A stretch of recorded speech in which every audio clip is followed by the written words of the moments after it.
Bien, señor, estamos de regreso en Foro de Opinión. Agradecer a las personas que se integran en este momento a la audiencia del programa. Cobertura total para la República Dominicana y cobertura para todos los Estados Unidos y Europa también. Tenemos con nosotros al doctor Sturla Abreu, que es un neumólogo, una persona experta en asuntos respiratorios, a quien le damos la bienvenida. Saludos, doctor, buenos días. Buenos días a ustedes, muchas gracias. Un honor estar con ustedes aquí. Doctor, en medio de esta situación de salud que vive la República Dominicana, observamos en los barrios y en las comunidades mucha gente fumando, inhalando juca. ¿Cuál es el peligro que pudiera representar en medio de esta situación del coronavirus para esos ciudadanos, tanto ellos como los que le quedan al lado? Bueno, en este caso el coronavirus es un virus parecido al de la gripe, que tiene una característica que produce cambios de los epitelios, tanto respiratorio, gastrointestinal y urinario, y también de la piel. Entonces, la juca, en este caso, y el tabaco, igual que el puro también, que la gente cree que es menos, pero también produce lo mismo, hace un deterioro y una predisposición, o sea, un daño de lo que se llama una rinobronquitis.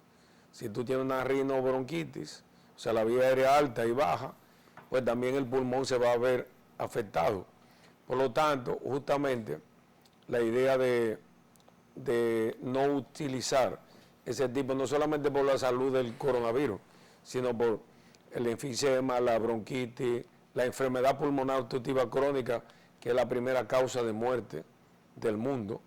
Y entonces, combinado con esta pandemia, pues esos pacientes o personas van a ser predisponentes, o sea, va a predominar su enfermedad. Indudablemente se combina y también enmascara, porque ahora la gente cree que todo es COVID. Y entonces abarrotan los centros de salud pensando que son COVID, pero también podría ser asma, rinitis, o ahora que tenemos un brote de influenza y de rinovirus, enterovirus. Hemos visto algunos estudios que revelan los altos niveles de obesidad en la población adulta y la población infantil. ¿Cuál es el impacto que tiene el coronavirus en estos ciudadanos que tienen esta condición? Mira, en teoría, los pacientes que están en sobrepeso tienen enfermedades cardiovasculares, enfermedades respiratorias y enfermedades metabólicas, de las cuales son múltiples, incluyendo una prediabetes o patologías primas de la diabetes. Entonces, esos pacientes que ya de base tienen una patología, que toman sus medicamentos, cuando se enferman, probablemente se ha achacado o se ha relacionado que son peores. Pero si tú me preguntas a mí, que yo he visto 722 casos positivos de COVID ya recuperados, te voy a decir que menos del 20% son obesos o sobrepeso. Por lo tanto, el 80% no eran así. Ahora, de los pacientes que se complicaron, en este caso, no tenían que ver con obesos. Lógicamente, cuando tú tienes un paciente obeso en cuidado intensivo, que es probablemente el 1-5% de los pacientes que tienen COVID, esos pacientes son más complicados, girarlo, darle la vuelta, porque aquí no hay sistema de cama que tú puedas darle o sea, tiene que girarlo con una enfermera, con un camillero. Necesita utilizar un personal adicional para tú modificar los parámetros generales. Y en algunos casos que hay que girarlo y ponerlo boca abajo, para que la gente lo entienda de esa manera, pues es más difícil a una gente que tenga sobrepeso, que tenga 300, 400, 500 libras. O sea, hay muchos pacientes. Y, por ejemplo, para hacerle una tomografía, la mayoría de los tomógrafos y la mayoría de los resonancias magnéticas que se debe utilizar siempre, sobre todo la tomografía, para el diagnóstico pulmonar, o sea, cómo está la evolución de ese paciente, aunque todos van a hacer una lesión pulmonar, esos pacientes no caben o no pueden compensarse en el equipo de tomografía o de resonancia. O sea que fíjate tú el problema en la base del peso solamente significado como orientación de un paciente que está ingresado en cuidado intensivo. Doctor, nosotros hemos dicho por aquí de que la estrategia comunicacional del gobierno debe ser, en vez de decir a la gente, ponte la mascarilla, mantén el distanciamiento físico y social, también debe ser mostrar los embates de la enfermedad y el sufrimiento de la gente para que la ciudadanía tome conciencia. Usted que ha dicho que ha visto más de 700 casos, usted puede compartir con nosotros y con nuestro público la experiencia que usted vive del otro con respecto a este tema del coronavirus. Bueno, mira, el coronavirus ha cambiado tanto que hasta la consulta la cambió. Nosotros los médicos, a pesar de que ya nosotros lo habíamos hecho anteriormente cuando estamos de viaje, por el método de WhatsApp, aunque siempre los abogados dicen que no lo hagamos, pero hay que asistir al paciente. Pues, por ejemplo, en esa etapa de abril, que estaba cerrada la consulta, que solamente eran las emergencias y que había un miedo importante que cambió la vida de todo el mundo, pues entonces nos asistimos por la consulta virtual, que aunque parece mentira, aunque uno no examine el paciente, yo por ejemplo me compré el año pasado por casualidad un aparato que tú se lo adaptaba al celular y te magnificaba los ruidos. Y parecía una tontería, fíjate, eso fue en abril del año pasado, en un congreso mundial en Tailandia. Y la gente me decía, ¿para qué tú te vas a comprar eso? Y fíjate, vino la epidemia, y entonces el sonido respiratorio en una consulta, cuando tú le dices abra la boca, gírese, o sea, tú lo puedes examinar, lo que pasa es que lo lógico es examinar al paciente, ocultarlo, porque en este caso tú tenías los ruidos, todo el mundo tiene un oxímetro en la casa, la mayoría de la gente es impresionante, se acabaron los oxímetros y la gente sigue trayendo, la gente tiene un aparato de presión, la gente tiene un reloj, un Apple Watch o cualquier tipo que te mide la presión, y hay alguna gente que tiene hasta la sensibilidad del electrocardiograma. O sea que la consulta virtual se puede adaptar a estos tiempos para evitar contagio. Cuando tú tienes ese tipo de pacientes, lo peor es ser el paciente. Mira, antes de yo venir aquí, llamaba a mi esposa, un amigo, que le decían que tenía su parto, estaba a término, y entonces resulta que llegó la emergencia y le decían que no podía asistir en la clínica porque tenía que tener un PCR. Imagínate los PCR lo difícil que son, ¿verdad? Sí. Se han tratado de mejorar y hacerlo, pero la realidad es que es difícil.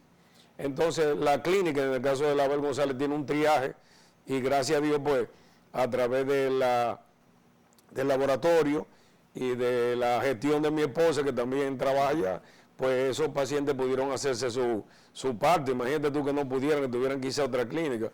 Pero la gente, hasta que no tiene un familiar, no sabe el tema que es todavía actualmente, en este momento, ser un paciente COVID. Yo te diría que ahora mismo el COVID se está manejando como una gripe, esa es mentalmente, aunque todavía está un 20-25% de pánico. Hay una prevención que se debe mantener de su mascarilla, como tú decías, pero resulta que llegar a eso, en los centros la gente dice no hay cama, pero que son 2,000 y pico de camas destinadas al COVID. Son pocas en el país entero. Por una población de 13 millones, aunque intensivo tiene solamente un 26% de ocupación, o sea, para este tipo, son 100,000 y pico, casi 115,000 pacientes positivos, pero sin embargo, el 80% está recuperado. Yo creo que tener la visión de la humanidad, esa es la parte más importante, porque la gente dice, tiene COVID y ya automáticamente lo sale. Entonces, lo único que sí se tiene es una visita virtual de ver cuál es la gravedad de ese paciente, cuál es la parte de la familia, cuál es la parte de cómo uno ayudar a ese paciente y cómo ese paciente pedirle los laboratorios. Gracias a Dios que la mayoría de los laboratorios, los rayos X, están permitiendo hacer la tomografía, y los laboratorios, aunque van a la casa, hay toma de muestra abierta, pero por lo menos todavía existe ese fenómeno de cuidado que tiene COVID. Y eso es importante porque entonces la gente pierde, incluyendo los médicos, la humanidad. Doctor, nosotros creo que la semana pasada, poníamos ahí un título en la pantalla preguntando, ¿y en qué fase estamos de la pandemia? La experiencia suya, ¿verdad? Con respecto a la cantidad de gente, ¿cómo estamos nosotros? O sea, ¿en qué nivel estamos? ¿La curva se está bajando? ¿Estamos subiendo?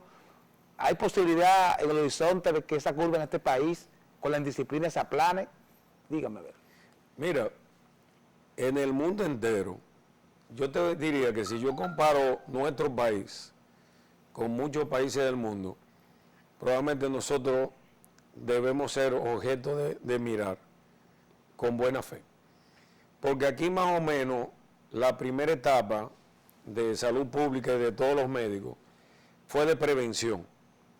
A pesar de que teníamos miedo, nos vamos a morir todos en junio, ya estamos en octubre. Yo decía, voy a celebrar mi cumpleaños el 7 de octubre, que es cuando yo cumplo. Y yo, no, me voy a morir en junio. Bueno, pues vamos a comenzar a celebrarlo desde ahora, en tono jocoso. Y realmente nosotros hicimos una prevención, todo el mundo anda con su mascarilla, y justamente lo más importante era, no importa con lo que andara la gente, una media en la cabeza, lo que fuera, la gente se ponía algo. Si tú, por ejemplo, veías la mascarilla de tela, que realmente no tiene mucha prevención, pero por lo menos tiene la idea del concepto preventivo, pero la gente se la pone aquí, la nariz está afuera, no es por la boca que se pega, la nariz tiene una protección, la boca no, pero debe ponerse siempre aquí, que tape la boca y que tape la nariz. Igual, si usted quiere utilizar debajo de esta, por ejemplo, una mascarilla quirúrgica, que es la más cómoda, pues fenómeno. Y si usted quiere ser un poquito más exagerado, con la N95, que es la que deben utilizar los médicos, no la gente que anda caminando por ahí. Y sobre todo al hacer ejercicio. Por ejemplo, aquí en el estudio hay varias mascarillas y nosotros tenemos una distancia. Y nos metieron el miedo que se nos iba a pegar aquí, aquí adentro. Y probablemente algún caso puede pasar. Pero en las clínicas donde se supone que hay muchos virus, son poca gente que se enferman. Fíjate, nosotros comparamos la clínica de nosotros, prácticamente menos del 5% se ha contaminado y no ha sido en la clínica, ha sido fuera de la clínica. O sea que tú dices, en la clínica, ahora el que trabaja en una unidad de cuidado intensivo, yo que veo los médicos que están positivos de COVID, te diré que he visto pocos intensivistas, que han dado, o sea que son los que están con una lucha continua, con una secreción continuada. Los cirujanos son pocos los que se han contaminado, esa es la realidad. Aún con pacientes de COVID, porque muchas veces la gente se hace esa prueba rápida que no sirven para nada, y resulta que entonces estaban positivos el paciente y ya el paciente, como dicen aquí, el juidero, sale todo el mundo corriendo. O por ejemplo las embarazadas que no se hacen tomografía del tórax, que no se hacen triaje y que solamente le hacen o el PCR o una prueba rápida, que no está muy claro. Son probablemente las más contaminantes. Los pacientes respiratorios, como ya vienen con un problema respiratorio, pues se hacen su tomografía, aunque tú no lo creas, es el paciente menos predictivo para enfermarte, porque ya tú sabes que te enfermo. Y tú te vas a poner mascarilla, y tú te vas a cuidar, y tú te vas a poner tus guantes. Los guantes es relativo, porque los guantes en este país de calor, imagínate una gente con un guante, va a tener muchas lesiones dermatológicas. Lo ideal es lavarse la mano con agua y jabón. Esa gente que echa alcohol el día entero es una tontería. Lo que va a generar enfermedades respiratorias primas y muy potentes, porque duran 1, 2, 3, 4, 5 meses. La puerta de mi consultorio está chorreteada, lo han intentado cambiar varias veces los banistas, pero la gente le echa a todas las puertas, a todas las entradas, a todos los manubrios, y luego a todo el área del escritorio, los vidrios que tenemos de prevención, y además la gente anda con mascarilla. O sea, yo siempre digo a la gente, está bien que se cuide, pero tampoco es que se enferme del alcohol y lo que es los detergentes generales. Doctor, observamos con mucha frecuencia dentro de los vehículos ciudadanos que aún cerrado en el vehículo, en el habitáculo, tienen puesta la mascarilla. Usted como un experto en los asuntos que tienen que ver con la respiración del cuerpo, ¿es correcto o incorrecto? ¿Cuál es la recomendación? Mira, yo le digo a los pacientes, por ejemplo, nosotros los médicos que somos los que se supone que somos más contaminados, que abran su ventana, que deje circular, si puede botar la mascarilla, que la bote, Bueno, los médicos tenemos que botar la mascarilla. Salimos de la clínica, llegamos y hay una fundita y tú la pones en la fundita y la desechas. Y debes picarla, porque hay gente que también la reutiliza. Entonces, en esos reciclajes. Lo ideal es que el que ande en su carro no tenga por qué ponerse mascarilla. Esa es la realidad. Ahora, tú me dirías, bueno, vamos a proteger ahora carros que tengan más de 5 años, que tienen una cantidad de combustión y que se llenan el techo y las áreas, y tú estás previniendo eso. Bueno, eso es entendible, pero frente al COVID es una tontería. Ahora, si usted va a montar una persona que no es frecuente, que usted o sea, una gente, por ejemplo, ustedes dos, que trabajan juntos, si se van a montar un carro, la distancia que usted tiene, bueno, pues por lo menos uno de los dos se debe poner mascarilla. No tienen los dos por qué ponerse mascarilla, pero hay algunos científicos que dicen que hay que ponerse a todo el mundo. La realidad es que la gente no se ha contaminado así. La gente se ha contaminado cuando se ha quitado la mascarilla frente a una persona que tiene un contacto y que luego aparece positivo. Por ejemplo, los abuelos, los primos, los nietos, esas combinaciones familiares. Ahora en este fin de semana yo tenía tiempo que no iba a la playa y aproveché ahí a la playa de jueves a domingo, y como quiera había muchísimas consultas porque los médicos no terminamos nunca, la gente, salvo cuando estoy dentro de la playa. Pero la gente mantenía una distancia, se ponía la mascarilla cuando se acercaban de ti o cuando se iba acercando la gente, pero había lugares, no porque yo estaba ahí, sino porque me dijeron que estaba todo el mundo sin conocerse, sin mascarilla. Entonces, en teoría, a partir de este fin de semana, debe haber una cantidad de grupos. Lo que sería interesante desde el punto de vista epidemiológico, si esos pacientes que se contaminan en estos 10, 14 días, promedio, después de este fin de semana, estaban en la playa con mascarilla o sin mascarilla. Porque eso es importante desde el punto de vista, igual que las muertes. Tú dices, bueno, se murieron 2,000 y pico de personas por COVID. ¿Sería por el medicamento que le dieron que hizo un efecto secundario, que es probable? ¿O sería un mal manejo? ¿O sería por pánico, ansiedad? Porque hay gente que se muere de pánico. Si a ti te trancan en una habitación sola, que tú no tienes comunicación con nadie, hay gente que no tiene celulares. Aquí la gente lo que utiliza es Wi-Fi, por lo tanto no tiene comunicación general, se pierde. Aún los teléfonos que tenemos, así, tú ves que en algunos sitios se pierde. Ese pánico hace que la gente se muera. Por lo tanto, por eso te decía la humanidad. Es importante darle la humanidad. No hay nadie que se haya contaminado tendiendo amor, ¿verdad que no? Ha llamado la atención el hecho de que el Banco Central, al hacer la evaluación de los renglones que han hecho repuntar la economía, saque como nota preponderante el alto nivel de venta de alcohol. Sí. Usted, como neumólogo, y visto este hecho, ¿verdad?, en la población que está encerrada, en términos del impacto de contagio, de peligro de vida del ciudadano, ¿qué significa esto? Parece mentira, pero te voy a decir, yo le pregunto, como todos los médicos debemos preguntarle, yo no diría los vicios, las costumbres de alcohol, de comida, de ejercicios, y por ejemplo ahora la gente está haciendo menos ejercicio, eso es malo, la gente se está nutriendo menos, porque come lo que encuentra, y el que tiene la opción de que se lo lleven o que lo compre, tampoco come habitualmente.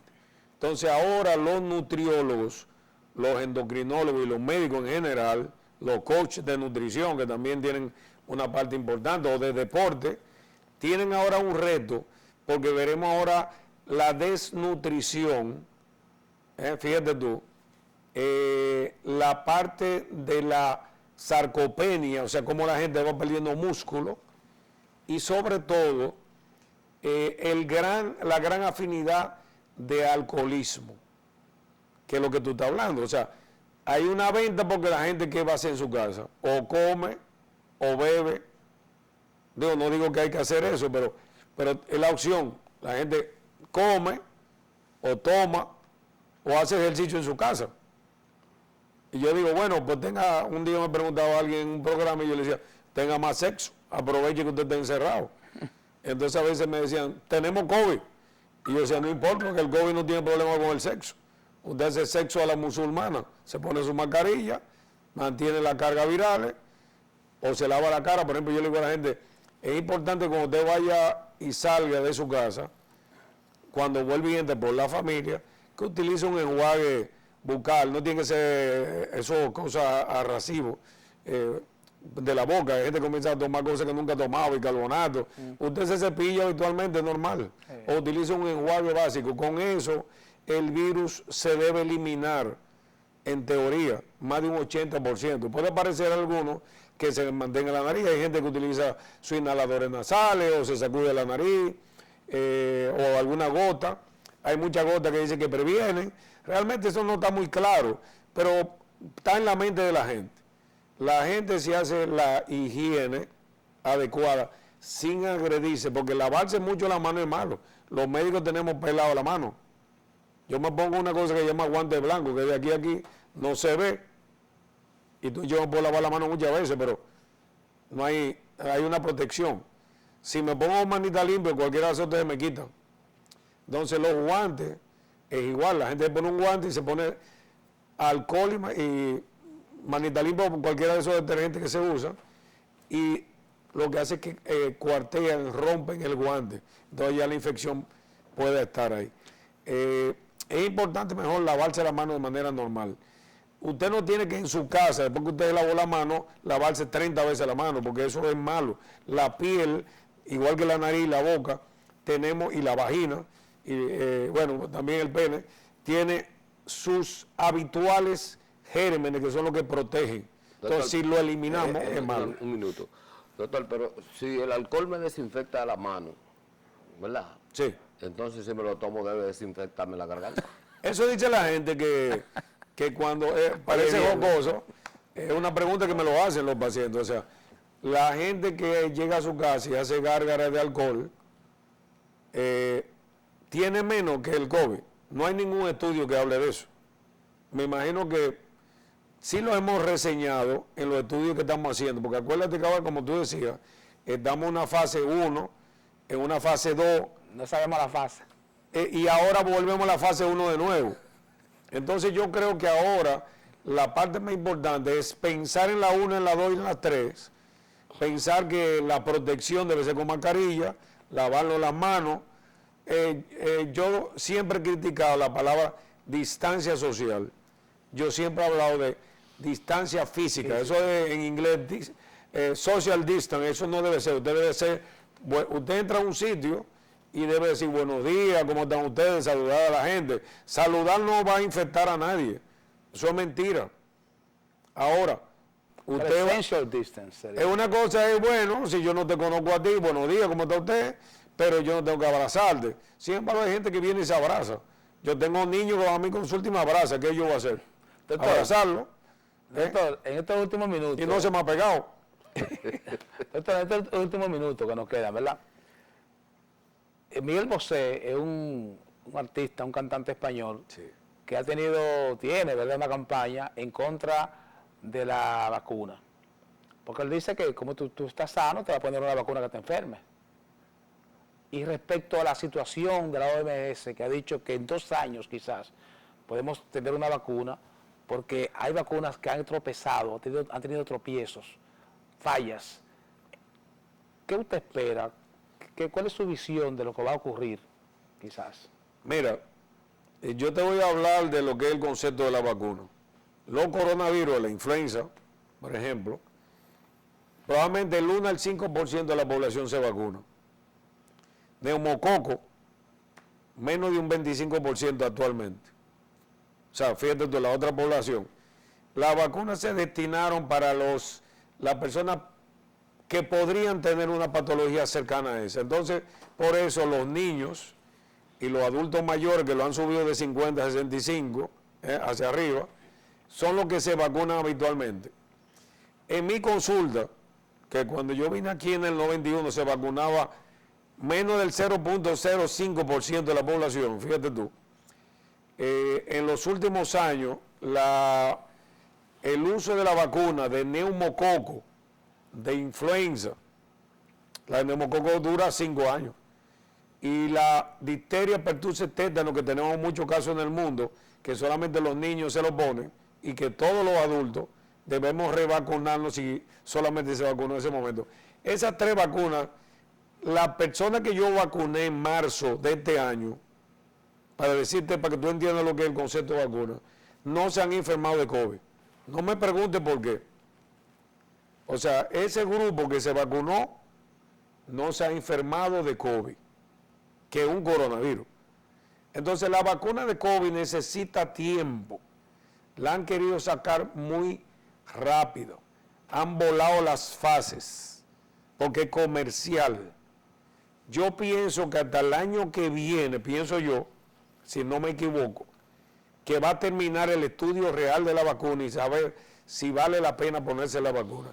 Yo creo que es importante en este año, ahora ya, ponerse influenza, ponerse neumococo, ponerse difteria, pertussis, tétano y la vacuna de cada uno, la hepatitis y esa cosa. ¿Se puede poner toda la vacuna? Yo pienso que se debe poner la vacuna porque no va, y hay vacunas orales. Hay vacunas, ¿se dice? Hay vacunas orales también, o sea, hay vacunas orales respiratorias, hay vacunas orales de vía urinaria, fíjate tú que es importante ponerla porque el COVID, igual que las otras, van a afectar toda esa área. Por lo tanto, yo voy a favor de la vacuna, pero yo digo siempre, póngase la vacuna si usted cree en eso. Si usted cree que le va a ir mal, no se la ponga, porque va a tener una reacción secundaria. Doctor, estos minutitos, ¿verdad? Ese niño que se vacunó, nosotros que nos vacunamos cuando niños, Sí. Hasta entonces, 5 años, 11. deberíamos entonces otra vez vacunarnos, con todo eso. Sí, déjame decirte, mira, aquí hay muchos centros gratuitos, porque la vacuna, esas 3, andan alrededor de 5,000 pesos. Cuando usted va a un sitio y dice, no, tú estás muy grande para vacunarse. ¿Qué sé yo? No. Hay gente que sale con eso. Claro, pero, por ejemplo, aquí tú tienes el centro, los PAI, al lado del Hospital Centro de Socorro, o sea, Centro de Socorro, y diferentes partes del país, la Galván, que es gratuita. La Embajada de Japón, igual que muchas otras embajadas, donan esa vacuna y es gratis, y trabajan muy bien. Aquí se pone la vacuna de la fiebre amarilla, que cuesta 16,000 y pico pesos, la ponen gratis. La vacuna de neumococo que cuesta 3, 4,000 o 5,000 pesos, depende del tipo y marca, y ellos la ponen gratis. O sea que la población debiera, no abarrotadamente, sino vamos a buscar el grupo que se tiene que ir vacunando, porque si todo el mundo sale a vacunarse, no tenemos vacuna. Por ejemplo, yo he hablado con varias casas comerciales y me han dicho que las vacunas que lleguen ahora de influenza, neumococo, fíjate tú, y difteria, pertussis y primas, no van a llegar hasta el año que viene. O sea que el que no se vacunó ahora en septiembre, cuando se quiera vacunar en diciembre, que vaya a viajar, o en enero, no va a tener la vacuna. El que vive en Europa, es gratis la vacuna. En Estados Unidos, algunos centros lo tienen gratis. Pero yo pienso que si usted se vacuna habitual, por ejemplo, yo no me enfermo, gracias a Dios. Yo me pongo mi vacuna cada 3, 4, 5 años y mi familia también. Y lo hago porque también quiero ver, o he visto, la evolución de la enfermedad. Por ejemplo, yo decía, bueno, ¿y por qué este grupo que se vacunó de esta manera no se ha enfermado? Igual que, por ejemplo, la vacuna de alergia, que también la tenemos, los biológicos, que son el futuro de la medicina. Hay biológicos que se han utilizado en el COVID, ha tenido quizás no tan buenos resultados, pero, por ejemplo, los biológicos que son del asma, los pacientes tampoco se han enfermado. Y algunos pacientes que han estado muy bien, muy mal, perdón, se le ha puesto esos biológicos, no porque tenga un esquema, sino pensando en los otros primos, le ha ido muy bien. Entonces son biológicos de 3,000 y pico dólares, ¿por qué no utilizar los de 200, 300, 400 dólares? Si 90,000 pesos no lo tiene todo el mundo.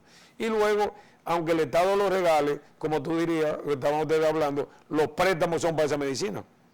Pero todavía ningún gobierno ha invertido en la salud ni en la educación. A mí me parece que este gobierno está fajado y que está tratando de hacer lo mejor que puede, y espero que los futuros lo sigan haciendo, y me imagino que el que estaba anterior trató de hacerlo, pero tiene que haber una conducta social de todo el grupo dominicano y alrededor de querer mejorar la salud. ¿Cuál es? Póngase su mascarilla, hablamos después, ponte a lavarse la mano y acuda al médico, llame al médico. Sale más barato una llamada a un médico o una consulta virtual que usted enfermarse. Bueno, la verdad es que no tenemos cómo agradecerle al doctor Orlando Sturla Abreu, que ha tenido a bien venir temprano en la mañana a compartir con nosotros todos sus conocimientos. Agradecerle a él su presencia y su participación en el Foro de Opinión. A ustedes que nos han distinguido con su sintonía. Hasta el lunes.